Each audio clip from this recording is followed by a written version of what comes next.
Shanti. Ma? Yes, God. Ndiri bo, my dear. Ndiri bo, uri sei shamwari? Ndiri bo. Ndandiri sei kupati? Mama kachena asi, my dear.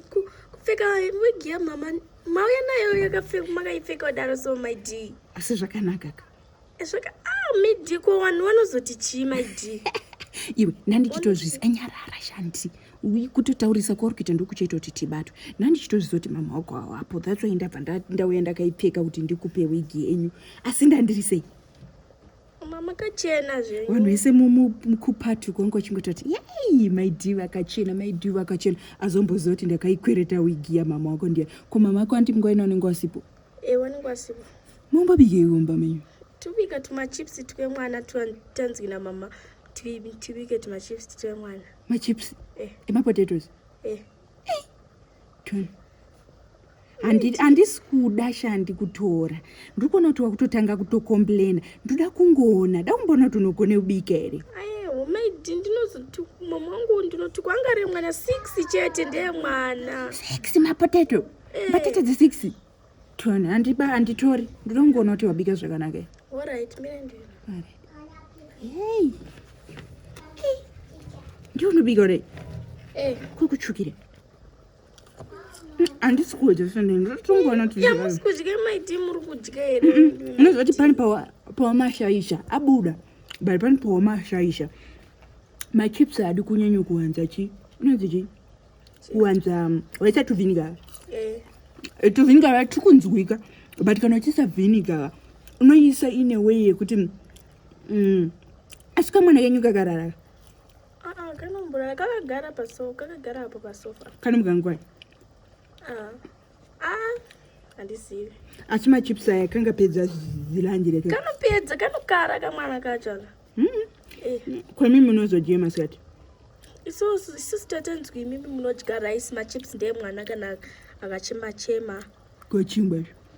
Chingwa changu makazoenda nechingwa changu last time imimi maidi. Handiyati ndazokuba iyo pesa. Mama wati ndinodzoka ndodya chingwa chacho. Ndabva basi. Mundecha mamako? Manero. Ndoda kuna munozoti mazuva kwa kutengeswa chingwa chakaita kuita nonzi kudini? Kuita kakushata. Unza chingwa 1 icho. Maidi. 1 Shandi. Chendonete nyima unge mukuru. Wambe sitete nokudzosa machips awo. Noma ntusa ari kupisa. Pisi wangu. Shandi. Saka mamako wigi wakazviona kuti wakandipa. Handizivi wangu nyarara. Asi wakambondibvunza kuti ko ndiani akambona wigi yangu ndakavaudza kuti pamwe inenge kazangana mani time sino kucleana bedroom ka. Wazviona kuti iwe nenita kutopindirana. Kuti kana utogona kuzvidefenda nenzira iyoyo kana wigi yakutsvagwa. Imenzeno wanga kutoziva. Nondope wigi yenyu. Noti pamwe mama ako anozosvika patanga vaitsvaga ini ndavarairwa vandadzokera nayo. Ndikazodzoka ndikaidzosera sezvakaita chingwa munozoti hey hamuna uiona. So ndipoka kana kachidhuku kekusunga une musoro wangu zvakaita chende. Ndikufamba ndadaiwo so. Munongoenda zvakaita zvakanaka wani zvakadai. Yoti anhu anototi onai munhu mamai akachena. Rakatsindika kanenya kuti mama akapfeka. Shandi iti bo sati machips uchandisira muplastic. Ndakudzewa noti ndiye mwana. Mama ako akazotenga mafuta. Watotipa mari yacho titendo notenga. Waupa mari yacho? Good. Chindipa dhora pamari iyo ndozokupa kana ndadzoka. Ndototora chikwere changu saso. Madzoka nguva imaidi. Ndodzoka mai manje ndofunga 1 hour ndinatonotora. Apa ndoda kubhadhara chikwere changu chandakasiya pamaironi. Bhadhara. Maidi. Ko mafuta munozoti mafuta akachidhura ere maidi. Iwe uchatenga mafuta wakundipa dhora. Ukandipa $1 ndeni ndobva ndaziva kuti ndakudzoserana neuyu yacho. Ngodzosera mari yako manero. Maidi. Ndipo vandora Shandi.